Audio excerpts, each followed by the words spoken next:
Okay, Luke chapter 16. Luke chapter 16. There are a couple of portions of this where there's some words that I wasn't quite sure of, and that's why I have my commentary up here. I like to refer to it when necessary. But the parable of the unjust steward or the unrighteous servant, I think, depending on what translation you're reading, sometimes it says unjust steward, sometimes it says unrighteous steward or unrighteous servant. In any case, the parable is the same in Luke chapter 16. This parable is exclusive to Luke. It is not found in the other accounts of the gospel. So Luke is writing this for us, and it's a very interesting parable because it's one that kind of takes a form that we're not very familiar with. It actually goes so far as to say that those who are in the world, in many cases, exercise different wisdom than those in the church, and sometimes, in some ways, the way they act is superior to us. So, kind of an interesting form to take in regards to the parables, because what we're told is that the Lord's kingdom is superior, and it is. But in this case, it's actually commending those who are not in the Lord's kingdom. So let's read it, and then we'll go ahead and get into it.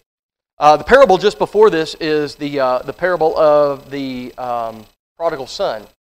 And it goes from chapter 15 into chapter 16. It says, he also said to his disciples. We don't know if this was in the exact same time frame, the exact occurrence. Good afternoon.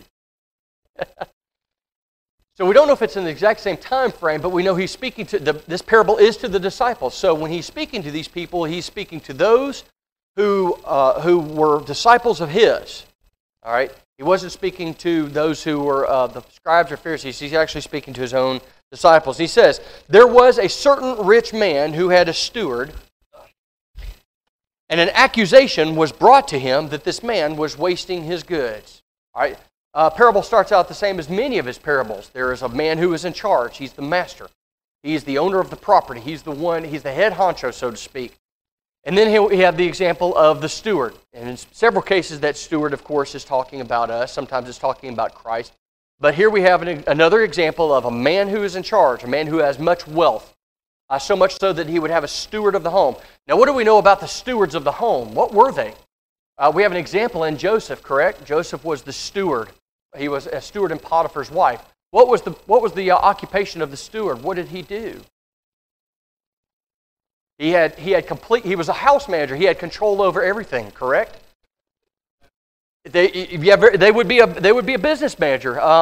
For example, a steward in this particular time and place, and in some cases even today, the steward would basically be in control of all of the household's goods and money and property and all of the things that they had. It could be other servants inside the household. It could be the owner's money. Many times the steward was given charge of the owner's money. And he could execute bonds. He could sign documents because he had that signet ring. That ring that was given to the manager, given to the steward. And because he had that ring on, it gave him authority. You know, we talked about that this morning, the idea of authority, biblical authority. The steward had utmost authority. And he acted in his owner's or his master's best interests. Okay, that was his job. He looked after the household. We know Joseph was a good or a bad manager. A good one. It says that there was no one in the household that was over him other than Potiphar himself. Okay?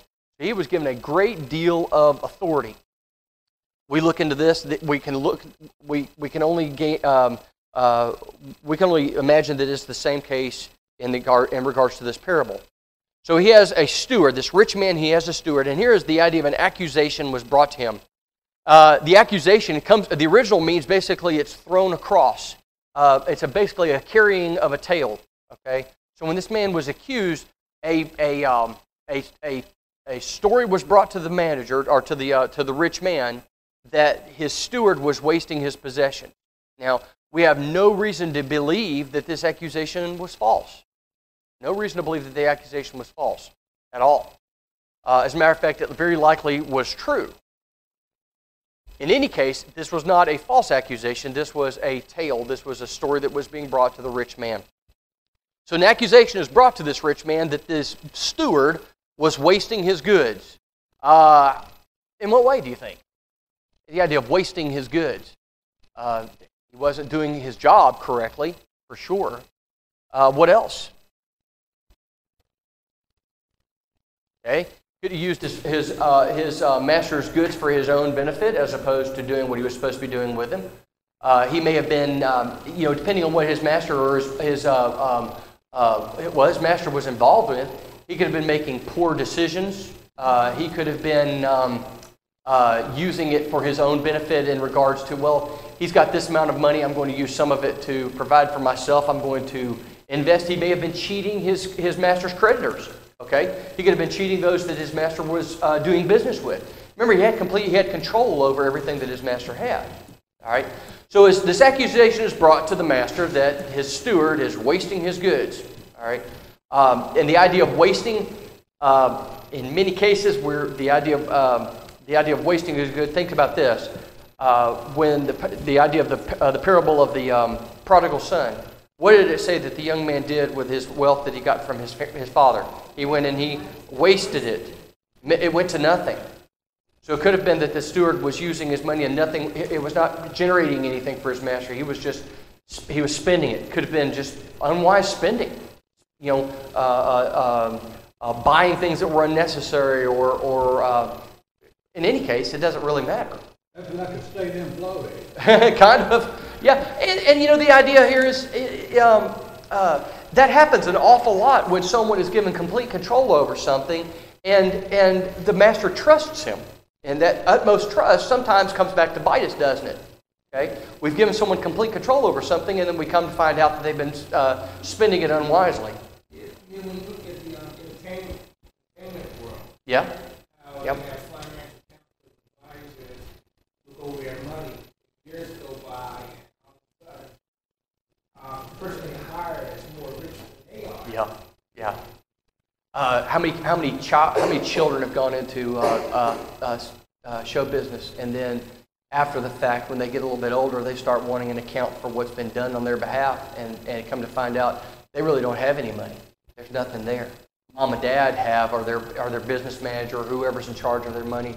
It's all gone because they put that. A lot of times they trust the wrong people. They put their childhood friend in charge of their money, and that money's just gone. I mean, it's not like it was invested and the investment went badly. It's just not there anymore. You get a lot of times you get these professional athletes, and man, they've got money for the first time, and they're trusting people with it, and they just know this person, and they've always been good to me, and I trust them, and then come to find out that it's gone. It's gone. It's been spent on cars and liquor and booze and women and drugs and all of this stuff, and it's just not there anymore. I saw a thing the other day about money. Mm-hmm. And Allen Iverson made $200 million. Mm-hmm. And he doesn't have anything. He doesn't have anything. It wasn't because of bad investment. It was just spent paying people and going on trips. Yeah. I mean, you think about $200 million. Of course, our rest got half. Yeah. And it doesn't take very long for a lot of that money to go because what it's spent on. I mean, that money's just gone. But here's what's happening, and this is what's happening. This steward is not acting in his master's best interest. He's wasting his money. The accusation is not a false one. All right. So he called him. The rich man calls his steward, and he says to him, "What is this I hear about you?" Now here's the next sentence. This idea of give an account. I want to make sure we understand this for what it actually means. This idea of give an account for your stewardship, for you can no longer be steward. The phraseology here, I want to make sure you understand. When he says this, give an account of your stewardship, it's not simply meaning present the books so I can take a look at it. He's saying you must repay me for what you have spent, for what you have wasted of mine. This idea of giving an account. You must give account. Not just explain where it went, but you must repay me. You have wasted. These are not your goods to waste. These are my goods. It belongs to me. You have spent my money. I want my money back because it was not yours to waste. So now think about that in regards to the parable now, how it's shifted. He's not merely being called on the carpet and hey, you have to open up the books and show, well, this we lent money here and it went badly, or we spent money on this and it didn't go very well, or we bought this shipload of goods and the ship sank and there's really nothing we could do about it. That's not what he said. He said, you must give an account for what you have wasted of my money. Give me my money back. And you can't be steward anymore. So think about this. Here's a fellow that has been put into place. And honestly, think about this for just a couple seconds. He's honestly thinking, boy, I've got it good, right? I've got it good. I'm working for a wealthy man. He's given me complete control of everything that he has. I can live a life of ease. I can work as much or as little as I desire. And I don't even know if he realizes what I'm doing. And I'm going to spend things how I want to spend them. You wonder how much he benefited himself. Not as much as he should have, as we see here in just a couple of moments. But now he's being brought to account. As we all are going to be brought to account, we're going to have to give an accounting for what we've done. But in this case, he says, you must give me back. You must repay me for what you've spent. All this you've wasted. So now all of a sudden you can imagine the panic in this steward's in his face and in his demeanor when he realizes that let's read it a little bit further because it's going to give us a little bit more information. Give me an account of your stewardship, for you can no longer be steward. Then the steward said within himself. So now here we have, as we have in many of these cases, as we did in the prodigal son, this inner soliloquy. They're going to talk openly, outwardly, so that we can understand what they're saying. But within themselves, they're speaking. He says, the steward says within himself, what shall I do? Now, this is not a matter of, all these options are open to me. Which one shall I pick? It's an inner, he's grabbed his hair, he's tearing out his hair. What am I going to do? That's really probably would be the way we would address this. What am I going to do now? What am I going to do now? My master's taking away the stewardship away from me. So my gravy train, so to speak, is gone. My gravy train is gone. That's it. It's stopped. I can no longer spend how I wish. I can no longer live this life of luxury that I've become accustomed to. And then look what he says. I cannot dig. The implication here is what? I can't do physical labor. Some translations say I'm too old to dig. I don't know if anybody else says that or not. Mine says I cannot dig. Now, the indication here is that he cannot. Is that accurate? Maybe, maybe not. I would say that anyone who is interested in honest labor would dig a ditch if they needed to in order to have honest labor. That's the way the world works. We may not always get the job we want, but we can always get a job. We can do something. All right? If we got to dig, we dig. We got to shingle a roof, we shingle a roof. We got to sweep, if we got to clean toilets, we clean toilets, but it's honest labor. Okay? That's what we're supposed to be doing. I cannot dig, that's what he's saying to himself, and I am ashamed to beg. Interesting. I'm not so ashamed that I would do righteously by my master, but I am ashamed to go out and beg for a living. Okay, it's funny how his pride took him only so far and wouldn't take him any further. I'm ashamed to beg, but I'm not ashamed to be bad and dishonest with my master's money. I'm ashamed to beg. I have resolved what to do. That when I am put out of the stewardship, so he's already resigned himself to the fact that he is going to lose his position. That when I am put out of the stewardship, they may receive me into their houses. Now, who's he talking about here? They may receive me into their houses. He's talking about who? Well, let's look at this. Verse 5. So he called every one of his master's debtors to him and said to the first. Okay, so here we've got an indication that this man was involved in some form of business where people would owe him money. He would maybe sell a good, maybe he would lend out money at interest.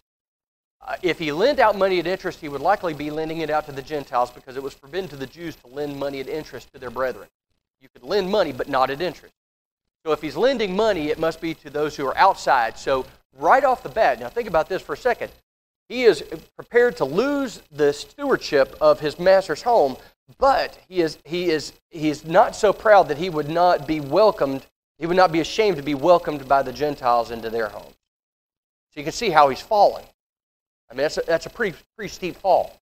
I would have nothing to do with them except for the fact that my master's putting me out, and I have somewhere to go.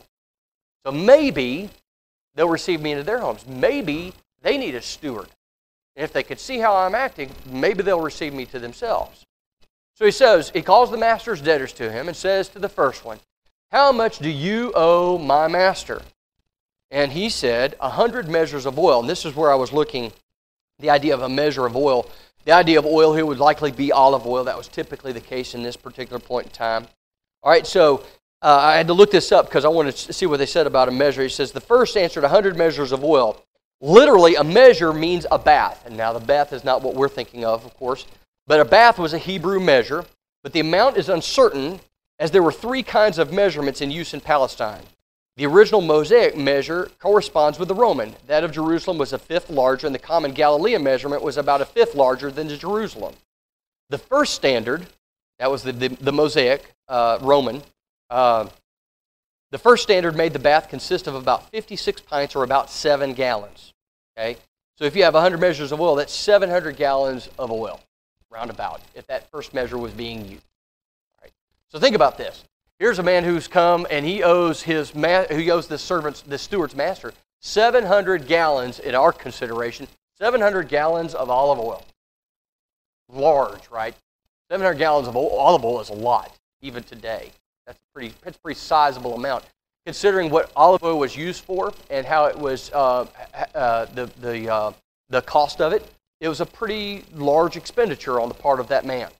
And, he's wondering why this steward has called him. It's not time for him to pay his bill. But now he's being called. And he's asked, how much do you owe? And this man's doing a quick configuration. Well, I owe 100 measures of oil, 700 gallons. So he says, take your bill and sit down quickly and write 50. What's the steward doing here? To a certain extent, yes, he is. He's cheating his master.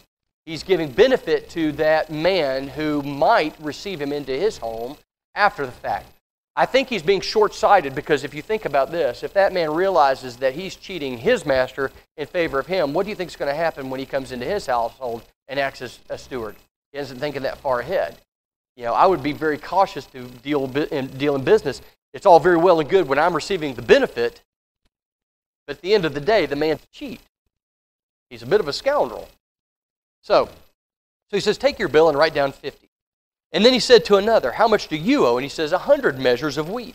And he says to him, take your bill and write 80. And let me look at this again. I want to make sure I get this right. He called another and asked the same question. This one said that his debt was 100 measures of wheat.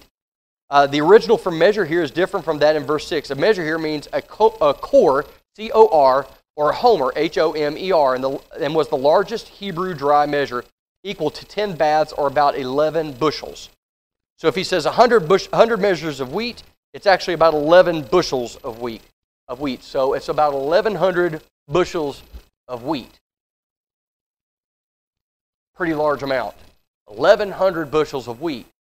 This is what he owes. I owe 100. He says, take down your bill and write 80 really quickly, and then we can settle these accounts because I'm not going to be steward. And when I'm not steward anymore, you're going to have to pay the entire amount. So quickly, take your bill, write it down. In my presence, I still have the signet ring. I can still act on behalf of my master. And this is what I'm telling you. The thing is, when the servant, when that steward made a bargain with someone, he was authorized and he was bound to it. The master was bound to it because the deal was made on behalf of the master with that ring on. So that bill was binding. Even if it wasn't correct, it was binding. So quickly, take down your bill and write down this amount. And it could be that, hey, after I'm gone, pay your bill. It could be pay it right now. It doesn't matter. The whole point was the servant was acting in such a way that he would be in favor with those who were going to be dealing with him after the fact. That maybe he would be taken into their home. Maybe he would have a job with them. Okay. So we get this.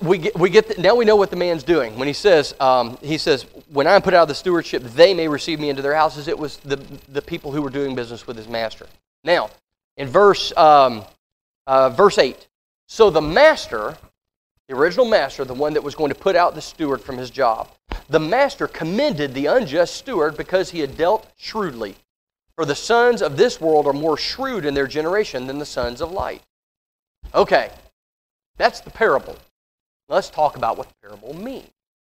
Remember what I said a couple minutes ago, that in this case, Jesus was actually praising those of this generation, those who are the sons of darkness, so to speak, the sons of this world, people of the world, so those who are outside of God's kingdom.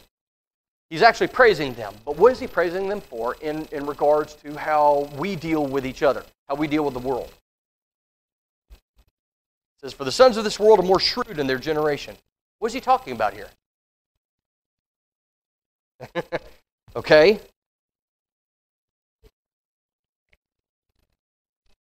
Okay. All right. What else? Keep it coming. Anyone?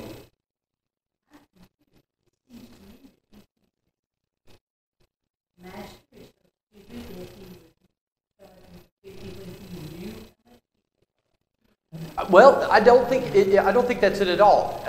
And the reason I say that is this: the master knew what was going on, and the servants. If the master had been so concerned, he would have removed the steward immediately. But he allowed the steward to remain in his job and to act on his behalf. Okay, so apparently there was enough of it wasn't that he wouldn't know what was going on, because look what he says. He says he commends him. He commends him. Okay. He commends him because he was acting shrewdly. Let's think about this for just a second. Now, it doesn't go into this. But what if, for example, the master was having problems settling accounts with some of these folks? He was having problems getting them to pay back the 100 measures. It seems like he would take advantage of the steward and use his ability to negotiate. If he knew that this was a fellow that was acting shrewdly, he says he commends him for it. So apparently there was not a problem with the master as far as what he was doing. I think a lot of times if we look at it let's look at it from a modern day standpoint. How many times have you been part of a business where there's an accounts receivable and you realize that you're having a hard time collecting on a total debt, and you realize that in order to get anything, you might have to leave a portion of that on the table and get what you can out of it. And this is what I go into the idea of the master may have had problems getting that 100 measures of oil from that man. But when he realized getting 50 was better than getting nothing, and he was okay with that. Getting 80 measures of wheat as opposed to getting 100 measures of wheat, he was okay with that. He praises him for being shrewd. Okay, so we got to make sure you understand that. It says nowhere here that he allowed him to remain in his position, but it says he commends him for dealing shrewdly with these people. Okay? So the idea of being shrewd is knowing what you can do and what you can't do, and doing what you can with the people that you're involved with.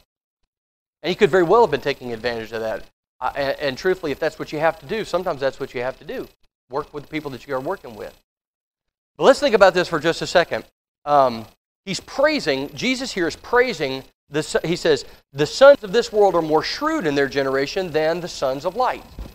All right, let's think about that for just a couple of moments. If we look at the way that the person of the steward and what they were doing, and we look at, say for example, one of us today, Jesus is basically telling them that in many cases, those in the church don't deal very well with those in the world. We're not very good in dealing with the things of this world. He's telling us that sometimes those of the world, those who are part of this present generation, are actually better in dealing with the world in which and the way it works. They know how to work it. They know how to work with it, and they know how to get things done in the world in which they live. As opposed to sometimes Christians or those in the kingdom who are not very good in dealing with the world. Now, let's think about this. Remember what it says to someone who little has been entrusted, and they deal with it and they work with it, and much will be given. Okay, let's think about that in terms of Christians today. If we have not been shrewd in dealing with what we have in the earthly in our earthly lives, in our physical lives, why would we be entrusted with something as precious as God's Word? Why would we be entrusted with the gifts of the gifts of the kingdom? Think about this. He's talking before the kingdom has come. All right. What's going to happen when the kingdom comes? What are people going to be given? They're going to be given spiritual gifts that we don't have anymore. They're going to be given miraculous gifts. They're going to be given spiritual gifts that we don't have, prophecy and healings and tongues and all of these things. All right? If we cannot be shrewd in dealing with what we have physically, how would we be entrusted with something as precious as the spiritual gifts are going to be given to those in the first century church? Think about that. Think about it in those terms. The idea of being shrewd in their generation. When we're incapable, when we showed no signs of being able to handle rightly the things of this world, the things that which we have been entrusted, why would we be entrusted with more? Or anything more precious than the miraculous gifts of God? Does that make a little bit more sense? Because really, other than that, this parable would make no sense to us. What would he be talking about when he talks about those of this world or deal more shrewdly? Because he's talking about physical things here. We don't see any type or antitype in the bushels of wheat and the measures of oil. We don't see any type and antitype in those. Other than what? Physical things. They're physical things. This man was shrewd in how he dealt with the physical. And the master commended him for dealing shrewdly with the physical. Wise and yet harmless as a dove. Yeah. Wise as serpents and humble as, meek. But, does it make sense? Does anybody having a problem with the way this parable unfolds? Because it doesn't make any sense other than the idea of being shrewd in what we have physically. Think about the servants when the master went on a journey. He gave them talents, did he not? Okay, and the one had 5 and one had 3 and the other one had 1. All right, and the one had 5 went and did what with it? Gathered 5 more. Was the master happy with that? Certainly so. He was happy with the 5 talents. So then what did he do with that man with the 5 talents? He gave him more to deal with. All right? So he had the man with 3. The man went away on a journey, came back. How many did the man with 3 gather? 3 more to himself. 3 more. Was he praised and commended? Yes. What happened to that man with 3? He was given more. He gave the man 1. He went on a journey. He comes back. What had the man with the 1 talent done? Nothing. Yeah. Went and dug a hole and buried it. I was scared. I was scared that you'd be mad. If I lost it, you'd be mad at me. I was scared I might lose it in a bad venture. All of these things, these excuses that this man gave for not dealing shrewdly with his master's belongings. The man gave him a talent for a reason. A talent here is a measure of money. I want to make sure we understand that. He gave him a measure of money so that he would do something with it. If he had wanted it hidden in a hole, the master would have put it in a hole. He says, I want you to do something with it, but you didn't do anything with it. If he couldn't deal shrewdly with that talent, what happened to that man with 1 talent? Took it away from him and gave it to the man with 5 talents. Because that man did something with what I entrusted him with. Now, we want to take that to the spiritual, and it's always a good idea. See what we can make a spiritual application to it. But think about that simply from the physical. If we can't be responsible for what the Lord has blessed us with, why on earth do we think He's going to bless us with more of what we can't be responsible for and shrewd with? Now let's take that and bring it into this.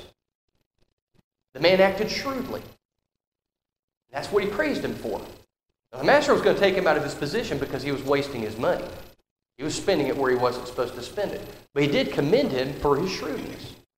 And the man was thinking ahead. He had made no real provisions for himself, but all of a sudden he's confronted with a decision he has to make. I must do something. I'm going to be cast out, and I have to go somewhere. I can't dig. He could, but he wouldn't. And I'm ashamed to beg. So the two things that he could do in order to make a living for himself, he didn't want to do either one of them. He didn't want to give up a position that he had. So he did what was necessary to get himself where he needed to be.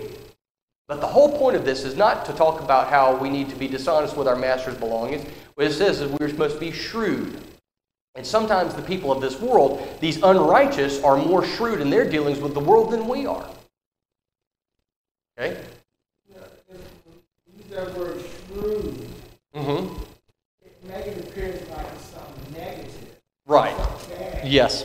But when you don't look at it like that, something shrewd bad, Mm-hmm. he's in a position where he's trying to do good for himself. That's right. So That's right. it's me against you. Yeah. So who won't play the game better? That's exactly It's a right. game to be played. Yeah. So And remember, this is an unrighteous. The idea here is he is equating this unrighteous steward with the sons of the world.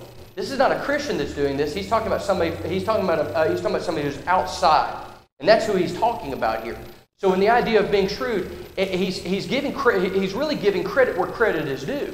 I mean, the man did what he needed to do in order to provide for himself. Was it the right thing to do? No. It wasn't the right thing to do. But was it the shrewd thing to do? Yes, it was the shrewd thing to do. And in his case, in his mind, it was the necessary thing to do. He said, I'm going to be put out. I have to have somewhere to go. Maybe if I do these things, these people will receive me into their homes.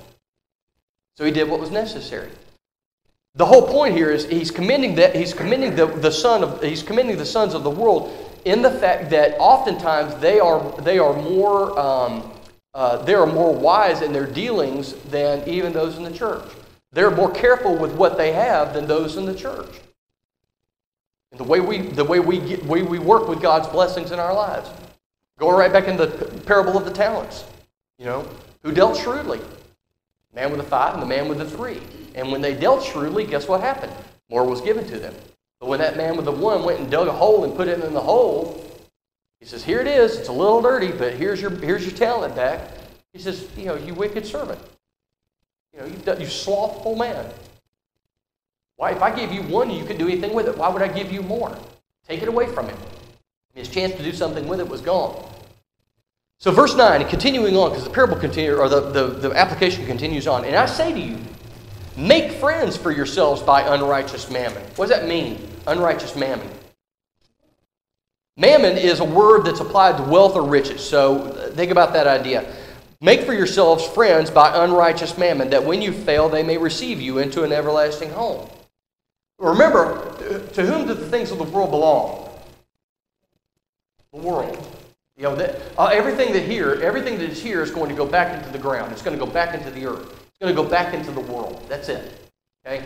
So in the idea of making friends for yourself by unrighteous mammon, it doesn't mean that we behave sinfully in doing it. It means that because of the wealth of the world, we make friends with it. Okay? We do things with it. We act shrewdly with it. We make good business decisions with it. It does not mean that we act sinfully or unrighteously in the way that we use it. Certainly not.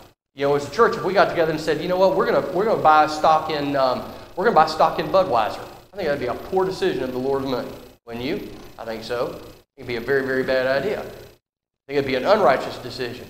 But what it does say is, use the wealth of the world in such a way to make friends. How do we do that? How do we do that? Yeah, we do good with it. Certainly so. What else? We do business with people? Yeah. Does that mean that we can do whatever we want with it? No. But it doesn't. It means that when we think about, we got to separate what is eternal and what is righteous from what is of the world and belongs to the world in the first place. Money is of the world. Eventually, it's going to go back. Somebody's going to own it that didn't own it before. Eventually, everything that I've accumulated for myself in this world is going to belong in somebody else's hands. It won't be mine anymore. Eventually, it's probably won't even be a part of my family anymore. So what do we put our hope in? Eternal things. So what do we do with the physical things? We use them. Okay? They're a tool. And that's it. They're simply a tool. So you be used as we see fit. And I say to you, make friends for yourselves by unrighteous mammon, that when you fail, they may receive you into an everlasting home. He who is faithful in what is least is faithful also in much. And he who is unjust in what is least is unjust also in much. Therefore, here it is, if you have not been faithful in the unrighteous mammon, who will commit to your trust the true riches? What's the true riches? Spiritual. Spiritual things of this, spiritual things, whatever it is. The truth of Jesus Christ, the gospel, right? In the first century church, it was the spiritual gifts that they were blessed with. The miraculous gifts that they were blessed with. All of those things. If you can't be faithful in this, how are you going to be trusted with what God holds truly important? Even today, folks. If we can't be faithful in what the Lord has blessed us with, why do we expect more? Lord, I know that you've given me this and this and this, and I've frittered it all away, but Lord, I'm asking for more. Eventually, that's not going to happen. He's not going to continue to pour good money down bad, so to speak. All right. And if you have not been faithful in what is another man's, who will give you what is your own? No man can serve two masters. For either he will hate the one and love the other, or else he will be loyal to the one and despise the other. You cannot serve God and wealth, or God and riches. Can't do it. Does that parable make any more sense than it did when we started?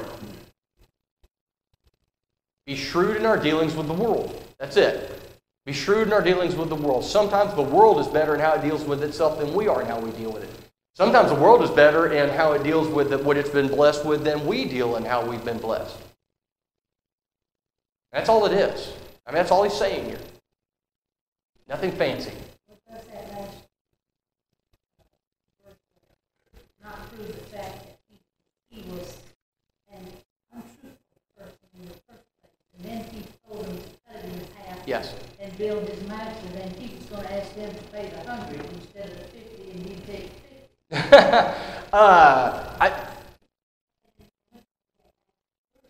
He says he was an unjust person. Yes. And he could not serve two masters, one being the Lord and one being the devil. Right. Now think about this for just a second. Remember what we said earlier.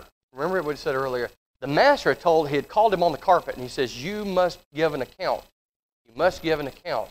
What he's hoping, and what I truly believe here is what he's hoping is that once his master sees that he is acting shrewdly and that he's doing something to benefit his master, that maybe his master will not call all of his debt into account. Remember, think about the parable of the two servants. And one was brought and owed this incredible amount, and one was brought in a small amount. Both of them pleaded, right? Both of them. The one that owed much pleaded with his master, and the master forgave him the debt. And Jesus speaking both of those parables. So here we have a man that may have been saying, hey, listen, if I show my master that I'm dealing shrewdly with his people who owe him money, and maybe I'm settling accounts that have not been able to be settled, maybe he will forgive me the debt. And we do know that whatever he did at least worked to the point that his master commended him for it. So it probably killed two birds with one stone. The whole point was, if you can't be trusted with a small amount, you're not going to be trusted with a great amount. If you can't be trusted with the things of this world, you can't be trusted with the true things, the truly great things. And that's the whole account of it.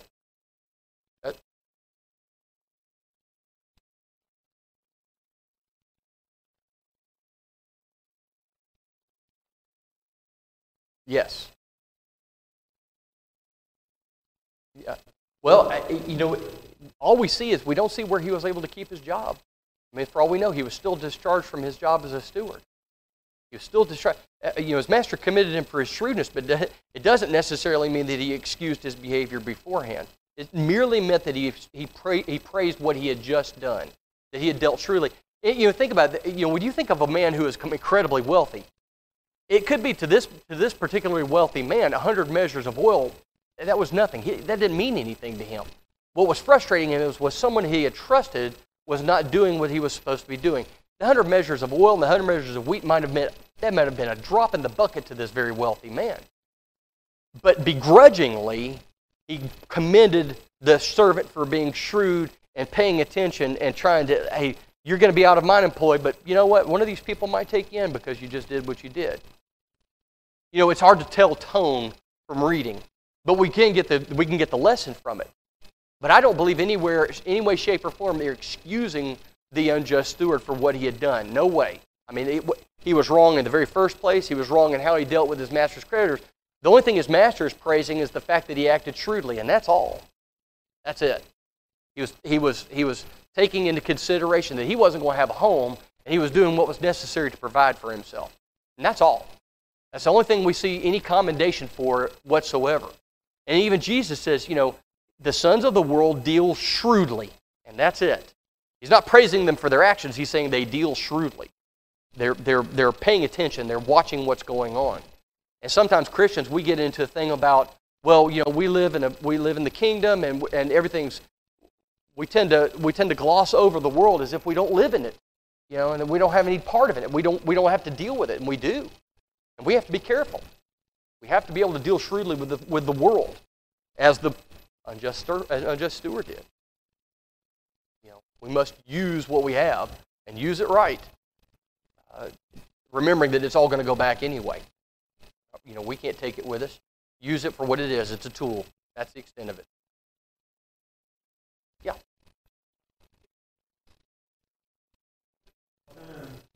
Congratulated criminals on being smart. Yeah. You were pretty shrewd. Yeah. But you were caught. You were caught. In this case, the two things that he did with the oil and the grain might have not been what he was accused of mismanaging. Because he was already separated based on the charges. Mm-hmm. And this occurred after he was dismissed. Yeah. So it could be two separate things. We don't know. It's the lesson that we take away from it is simply this: sometimes the world is better at dealing with itself than we are dealing with the world. And if the Lord has blessed us with one thing and we can't be faithful with it, then we are not going to be trusted with anything else. I think this meant especially a lot to those who were living in the first century in regards to the spiritual gifts, because it says that the Holy Spirit gave to those people gifts that were especially appropriate for those particular people. Okay, and when someone was not faithful in the small, they weren't going to be blessed with possession of the great. So, getting away the takeaway from all of it is that we have to be careful with what we have, what we've been blessed with. That's what we're in charge of. The idea of a steward is as appropriate to that fellow there as it is to us. It's as appropriate to us as it is to that fellow. We are stewards. And if we're not faithful in what we've been blessed with, we will not be blessed with any more. That's it. All right, Luke chapter 12. We're going a few words on this, and then we're going to be done. This is the one I think almost everybody we've talked about this actually in class several times. Parable of the rich fool. Chapter 12, verses 13 through 21. Then one from the crowd said to him, "Teacher, tell my brother to divide the inheritance with me." They're taking advantage of his position of authority. They're asking him to make a judgment. "Teacher, tell my brother to divide the inheritance with me." Now, we don't know what the occasion is for this.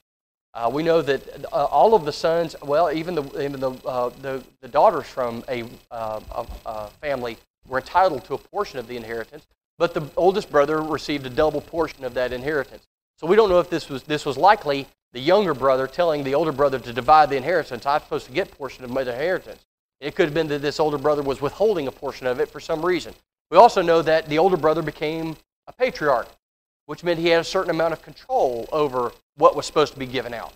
All right? So give us a little bit of a background. Teacher, tell my brother to divide the inheritance with me." But he, Jesus, said to him, "Man, who made me a judge or an arbitrator over you?" Who did? No one. That's not his job. Jesus' job was not here to be a judge. He was not to sit, sit in a position of authority in that way, shape, or form. That's not his job. That's not his position. So it's more of a rhetorical question. Who? I'm not here to do that. I'm not here to settle your disputes. Okay, I'm here to impart truth to you. And he said to him, "Take heed and beware of covetousness, for one's life does not consist in the abundance of the things he possesses." This is a bombshell. This is a bombshell for those who might be listening, because how they defined themselves was the inheritance that they received. They defined themselves as the inheritance from Abraham, and then later from Moses. They also defined themselves through the inheritance that they received from the patriarch of the family. Everything was bound up in family and tribe and household. Okay, and here's Jesus saying, This is not what your life consists of. It doesn't consist of what you received from your father after he passed. That's not what it is. So then he brings this to them home to them in a parable. And he spoke a parable to them, saying, "The ground of a certain rich man." He loved pulling in the rich men, but I guess because of the fact that at the heart of it all was God. All right.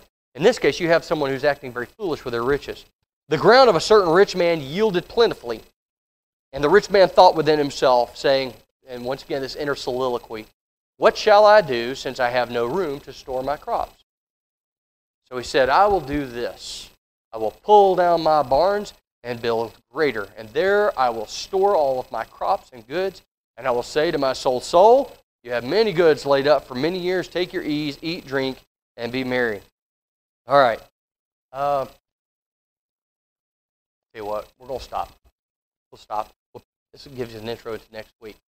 I want you to think of I want you to think of three things. I want you to think of three things. I want you to look at this. I want you to look at where was the rich man's heart? Where was his treasure laid up? What could his possible response have been to this? And when do you think he figured it out? Those are the three things that define the parable. Those are the three things that define the parable.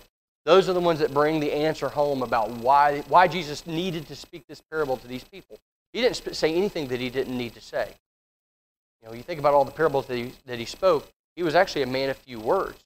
But when he spoke, it was as one who had authority. Why did he say what he said to these folks? And we'll pick this up next week. We'll get back into the parable of the rich fool. That's a redundancy, right? All right. Any questions? Yes, sir.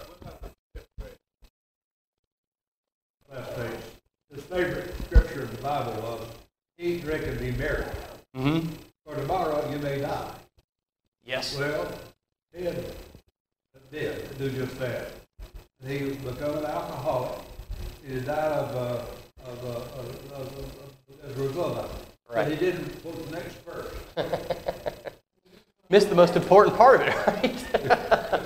That's like, well, listen, the people love to take the idea of judge not lest you be judged. A lot of people love that particular portion of Scripture because with that they can excuse anything.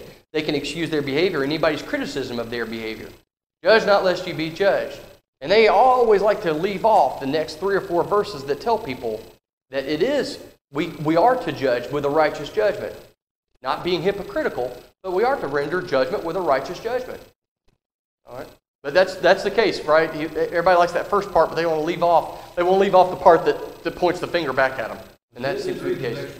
Huh? No. It wouldn't have worked for him, would it? Any other questions, comments?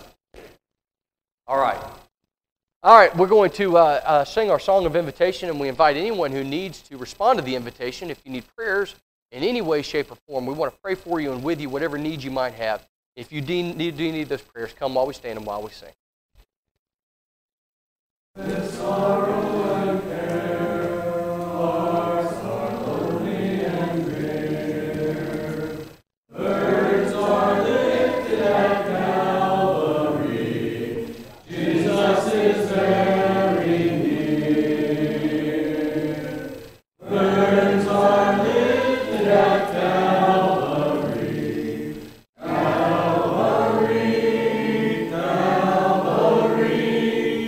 Burdens are lifted at Calvary.